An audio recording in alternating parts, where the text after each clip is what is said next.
नमस्कार मंडळी. आज बिग बॉस 19 मध्ये एक मोठा आणि अनपेक्षित वळण आलंय. कॉमेडियन प्रणित मोरेने अचानक बिग बॉसच्या घरातून एक्झिट घेतलेली आहे. त्यामुळे प्रेक्षकांनी घरातील स्पर्धक दोघही थक्क झालेले आहेत.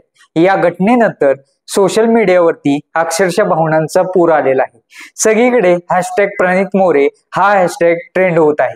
त्याचे फॅन्स, त्याचे चाहते सतत एकच प्रश्न विचारत होते, प्रणित मोरेला नेमकं काय झालंय? तर आता अधिकृत माहिती समोर आलेली आहे. प्रणित मोरे यांना डेंग्यूचा संसर्ग झाल्याचे त्यांच्या टीमनं सांगितलेले आहे. म्हणूनच ते शो मधून इव्हिक्ट झालेले नाहीत, तर त्यांना मेडिकल ग्राउंड्स वरून म्हणजेच आरोग्य कारणामुळे बाहेर पडावं लागलेलं आहे. त्यांच्या टीमने इंस्टाग्राम स्टोरीद्वारे सांगितलं, मित्रांनो, प्रणित आता बरा झालेला आहे. आमचा बिग बॉस टीम सोबत सातत्याने संपर्क सुरू आहे आणि त्याच्या प्रकृतीमध्ये सुधारणा होत आहे. तुमच्या प्रार्थना आणि प्रेमासाठी खूप खूप धन्यवाद. जय हिंद, जय महाराष्ट्र, असं इंस्टाग्रामला आज स्टोरी पडलेली आहे प्रणित मोरेच्या ऑफिशियल पेजला. माध्यमांच्या अहवालानुसार प्रणितला काही दिवसांसाठी सिक्रेट रूम मध्ये ठेवायचं ठरलं होतं, पण प्रकृती आणखी बिघडल्यामुळे त्याला तातडीने रुग्णालयामध्ये हलवावं लागलं.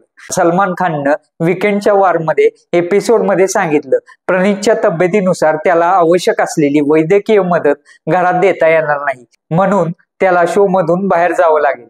सलमान पुढे म्हणाले, अभिषेक, अश्नूर आणि मृदुलमुळे 9 जण नॉमिनेट झाले होते, पण प्रणित शो सोडत असल्यामुळे या आठवड्यात कोणालाही बाहेर काढलं जाणार नाही. बिग बॉस तक या इनसाइड पेज नुसार प्रणित मोरे काही दिवसांसाठी फक्त विश्रांतीसाठी बाहेर गेलेले आहेत आणि ते सोमवारी पुन्हा एकदा बिग बॉसच्या घरात परतणार असल्याची शक्यता आहे.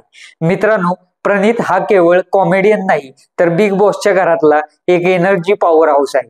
त्याचा विनोद, त्याचं मनमोकळं बोलणं आणि त्याची खरी भावना हेच त्याला चाहत्यांच्या मनामध्ये खरी खास जागा देतं. आम्ही सर्वजण प्रार्थना करतो प्रणित लवकरात लवकर बरा व्हावा आणि त्याचा दुसरा इनिंग बिग बॉस मध्ये धमाकेदार असावं. तर मित्रांनो, आपल्या प्रतिक्रिया काय नक्कीच कमेंटद्वारे कळवा. धन्यवाद.